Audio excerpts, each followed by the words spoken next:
去年底，新竹县一个非法移工宿舍火烧，相关有偿化损失，早起办告别式，内政部长林佑昌嘛去致意颁发保养令，甲有偿化推升做大队长周民宗贤。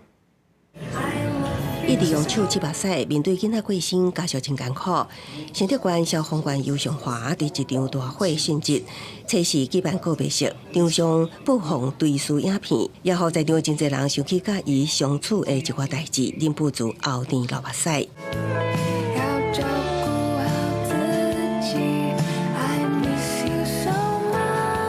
画面一幕一幕记录着尤尚华工作的专业认真，私底下热情温柔。伊的同袍啉着悲伤剪接影片，追思会一天也亲自到场送别。全国各县市的拍婚兄弟，佫较是同齐在场悼念。国旗甲消防旗拢嵌伫棺材顶，代表伊的牺牲奉献甲英勇精神。包括内政部长林佑昌、消防署长肖焕章，也佫有新竹县长尤文科等人，拢小连续到场致意，佫较颁奖保养令等，佫推荐为大队长。尤尚华因公殉职，爱回溯到去年12月底。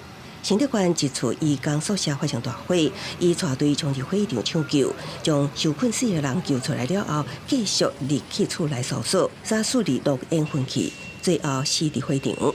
险过急救，亲像是逃狱的移工。代志发生了后，拢无看影。家属的提出来的一些请求我想我们都全力在协助当中。